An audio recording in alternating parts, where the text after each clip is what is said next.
There it is, June 2023, and you're looking at an unboxing plus of the Garmin Forerunner 965 sports watch.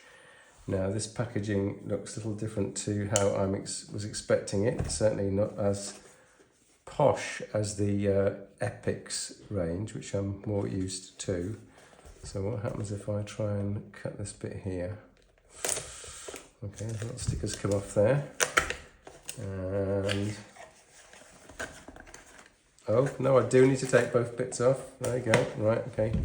So again, this is the Garmin Forerunner 965, which is released very shortly after the 955, in my opinion, unexpectedly so. So we've got Mr. Empty Box. Go there. We've got a little skinny manual which says important safety information, so basically don't electrocute yourself with a 5-volt piece of apparatus, and a rather skimpy manual. Now I'm going to say I know these things are slightly different to the Epix range because I'm thinking about departing that, so I've had a look at the actual Epix box and I'm going to say this is a cheaper box. So yeah, Garmin, I can see where you're saving some money.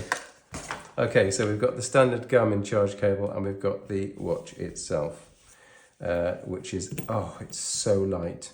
That's my first notice.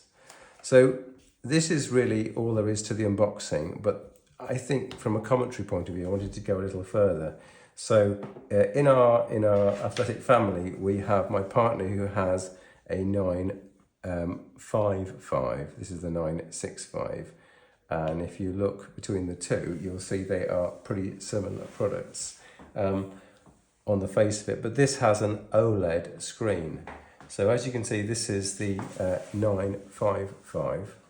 And this would be my lovely Epix watch. So this is what I've been using for the last 12 months, and this is what my partner's been using recently. And you can see the clear difference between the OLED screen and the poor old LCD screen. I say poor old because with my fading eyesight, I do require something that's much brighter. So the thought process was something like this, and this is what I'm coming to the heart of the situation, which is that the Epix 2 Pro has been released in the UK, in fact worldwide. And I thought, would I be wise to upgrade from Epix 2 to Epix 2 Pro?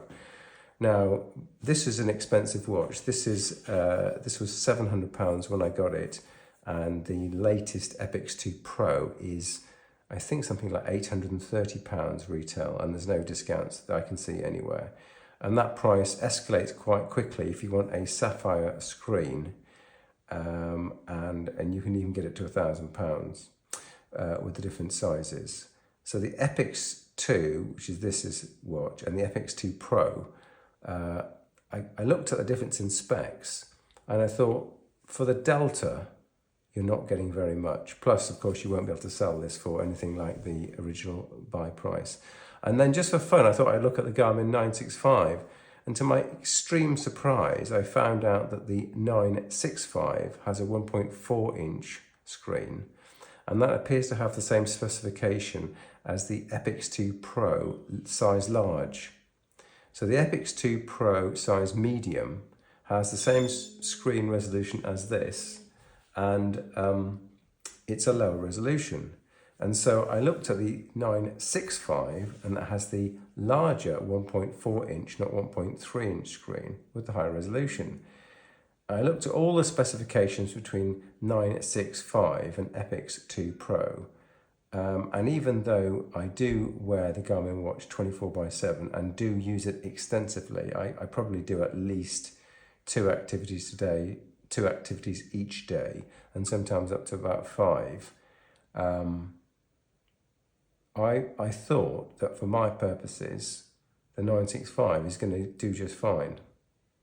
So there we are. I started off with the Epix, Epix 2. I thought, is the Epix 2 Pro for me?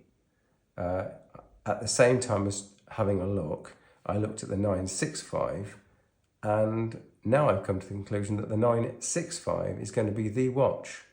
It's got the higher resolution screen, it's lighter, it seems to have a huge number of specifications. And I have a different watch for ECG because it's rumoured that the Epix 2 Pro may have an ECG style sensor, but that's just a rumour.